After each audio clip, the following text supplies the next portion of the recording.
Hay preocupación por parte de diversas organizaciones que velan por el cumplimiento de libertades civiles en Estados Unidos, sobre todo por la continuidad de este acorralamiento, como ellos acuñan, hacia los inmigrantes. El estado de Florida es una de las entidades en la Unión Americana donde incluso el gobierno de Florida, es decir, desde la legislatura estatal, hay presión para que exista también acompañamiento de las decisiones desde Tallahassee con las operaciones federales por parte de agencias como en este caso ICE. Se conecta con nosotros a continuación Thomas Kennedy. Él es vocero de la Coalición de Inmigrantes de Florida. Hay, hay obligaciones por parte de ciudadanos inmigrantes que deben presentarse en instancias como cortes de inmigración, como puntos de chequeo de esta entidad federal policial ICE, y que por el simple hecho de presentarse se han llevado un sabor amargo, el arresto. De hecho, en redes sociales, Kennedy nos ha mostrado cómo un ciudadano inmigrante fue esposado al momento en que se presentaba como el deber, es decir, no estaba incumpliendo, no fue arrestado en una redada, no fue arrestado cometiendo un delito infraganti, no, estaba él allí presente en el cumplimiento de su obligación. ¿De qué se trata esta operación y lo que está sucediendo? Tomás, bienvenido.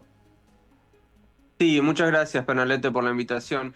Mira, lo que está pasando es que los agentes de ICE tienen cuotas a las que tienen que llegar en términos de arrestos a inmigrantes. Y lo que están haciendo, están yendo a las cortes de inmigración para arrestar a la gente, como detallaste, cuando se presenta a sus audiencias y son negadas, en muchos casos arbitrariamente, porque el sistema está extremadamente hostil. Ahora, la misma secretaria, Kristi Noem, dice que esto es para, para deportar a criminales y a gente que no fue vetada cuando entró al país. Esa es la frase que ella dijo, pero es mentira, porque esta gente está siendo vetada a sí mismo cuando se presenta a su audiencia de inmigración, que es su requerimiento para poder tener la esperanza de ajustar su estatus. Entonces, ¿qué es la consecuencia de esto? Que la gente va a tener miedo, va a ser espantada y no va a presentarse a sus audiencias, lo que crea más caos en el sistema de inmigración y menos transparencia, ¿no? Eh, Tomás, ¿hay expectativa por lo que puede ser un procedimiento de interpelación hacia el fiscal del estado de Florida esta semana? Entiendo que existe una demanda, una acusación en su contra por presunto desacato. Esto en función de instar a los agentes policiales estatales y locales del cumplimiento de la cooperación entre ambas entidades, tanto la federal como la estatal. Pareciera que puede haber algún tipo de cambio, aliviar un poco la presión, o no hay mucha expectativa de lo que pueda suceder. Y bueno, lo explico. En febrero aquí se pasó una ley estatal, la SB 4C, que hace un crimen estatal que entre una persona indocumentada al estado de la Florida. Nosotros somos parte de una demanda contra el estado que una jueza federal, Kathleen Williams, demostró mérito y bajo nuestra apelación bloqueó a esa ley de ser enforzada. Entonces, ¿qué pasa? El fiscal general de la Florida se niega a obedecer esa orden judicial y sigue ordenando a policías bajo su jurisdicción, como la patrulla de carreteras, a que sigan enforzando y arrestando a personas bajo esta ley. Hay que notar que sheriffs, que son electos aparte de la jurisdicción del fiscal general, están completamente obedeciendo la orden judicial y, por ejemplo, el sheriff Gualtieri, Grady Judd, sheriffs trompistas, que dijeron, no, nosotros no nos vamos a meter en problemas, esta es una orden de juez, la vamos a seguir. El fiscal general se niega a hacerlo. Entonces, como detallaste, mañana a las 2 de la tarde hay una audiencia con esta jueza en una corte federal acá en Miami, donde esto se va a escuchar. Y la jueza ya dijo que ella tal vez empiece procedimientos para encontrar al fiscal general y la gente bajo su comando en contempt of court, que es un crimen, ¿no? Que es desobediencia a las órdenes de la corte. Eh, ¿Qué tanto se le atribuye a este proceso como un posible logro o expectativa por el resultado de lo que pueda ocurrir? Mañana puede presentarse un recurso en el que quizás, no por sorpresa, pero sí que lo amerite el procedimiento, se extiendan estos lapsos. Bueno, mira, lo que te puedo decir es que es parte de esta crisis judicial y constitucional que se expande por el país, ¿no? El gobierno federal, empezando de la administración de Trump, con gobiernos estatales aliados, como la administración de DeSantis y el fiscal general, que era parte de su administración antes de que el gobernador lo apunte a esa posición, se niegan a obedecer órdenes judiciales.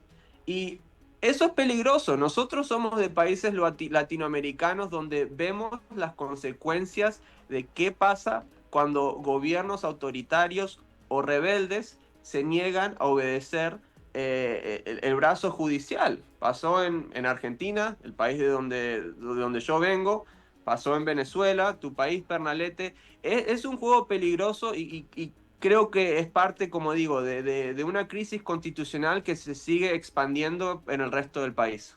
Eh, Acá en el sur del estado de Florida, Tomás, hay advertencia reiterada por parte de las autoridades locales sobre lo que va a pasar en la temporada de huracanes.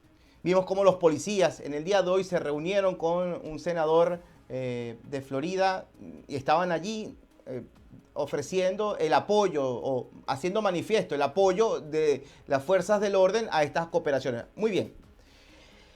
Ante el peligro migratorio y la recurrencia de huracanes cada vez con mayor poder, quizás sea, y pregunto, un hecho el que las personas que estén en zonas vulnerables, inmigrantes, pidan atención, vayan a un refugio porque deban registrarse. ¿Qué puede suceder en comparación con épocas de huracanes anteriores y con administraciones anteriores, Tomás? Sí, bueno, pasó el año pasado y nosotros siempre vigilamos mucho que cuando hay albergues, por ejemplo, o ayuda a ciudadanos, a residentes de varios condados, que no se niegue albergues a personas por su estatus migratorio y que no haya persecución a esas personas adentro de esos albergues, ¿no? Que no empiecen a detener a personas. Otra cosa que quiero recalcar es las personas que están ya bajo detención en estos centros de detenciones de inmigración.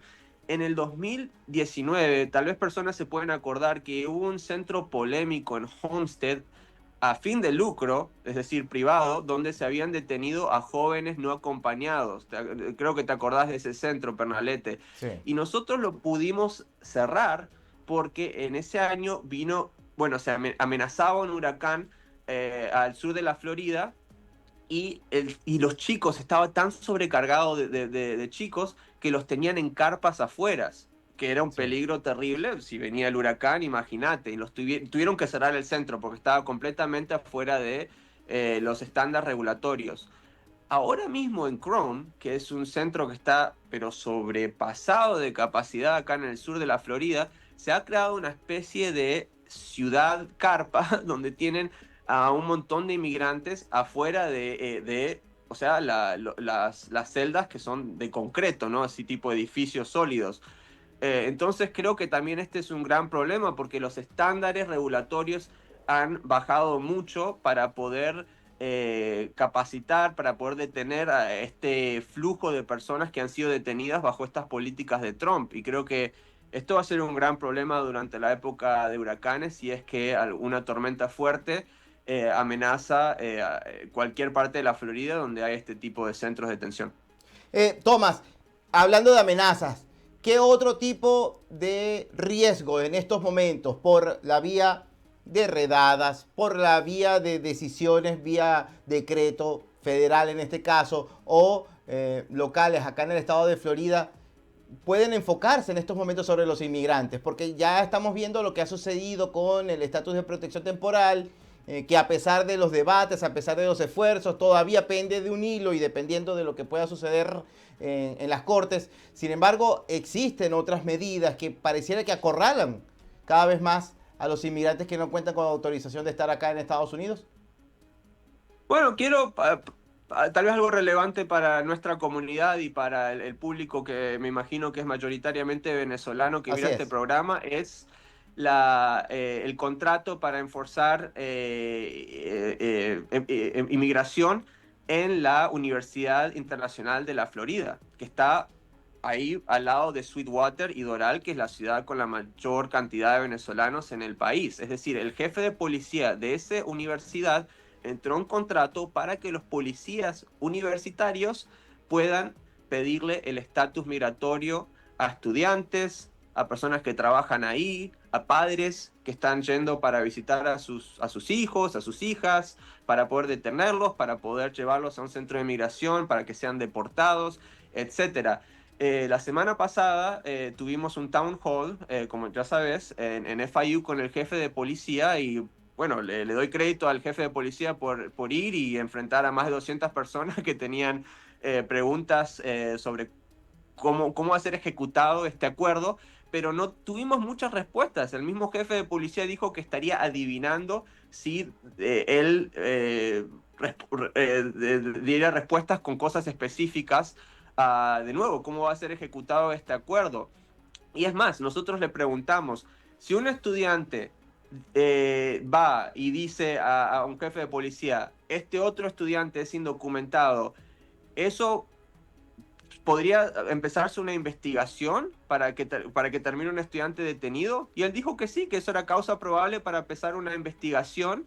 O sea que estamos creando una cultura de chivatos en que la gente puede resolver conflictos interpersonales yendo a la policía y diciendo esta persona es indocumentada. Y acuérdense, acá en Miami tenemos un montón de gente venezolana en TPS, que más de 350.000 venezolanos acaban de perder el TPS por acciones de esta administración. Muchas de ellas personas tienen seres queridos o son mismos estudiantes o trabajan en la Universidad Internacional de la Florida. Entonces, la verdad que a mí me parece terrible la acción del jefe de policía. Yo creo que la policía de la universidad tendría que estar ahí para asegurar a los estudiantes, ¿no? En casos de que, por ejemplo, haya un tiroteo, como pasó hace poquito en la ciudad de Tallahassee, en FSU, que un estudiante entró con una pistola y mató a 2 personas. Para eso tiene que estar la policía, no para que estén preguntando el estatus migratorio de la gente que está ahí yendo de su día a día, ¿no?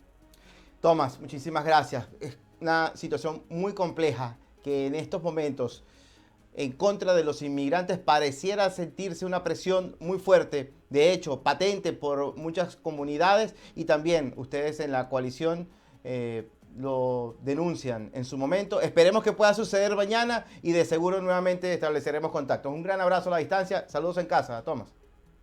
Abrazo, nos vemos, gracias. Seguro que sí. Conversábamos con Thomas Kennedy. Él es vocero de la Coalición de Inmigrantes de Florida. Él es activista a favor de las libertades civiles. Estaba conectado con nosotros por la vía digital.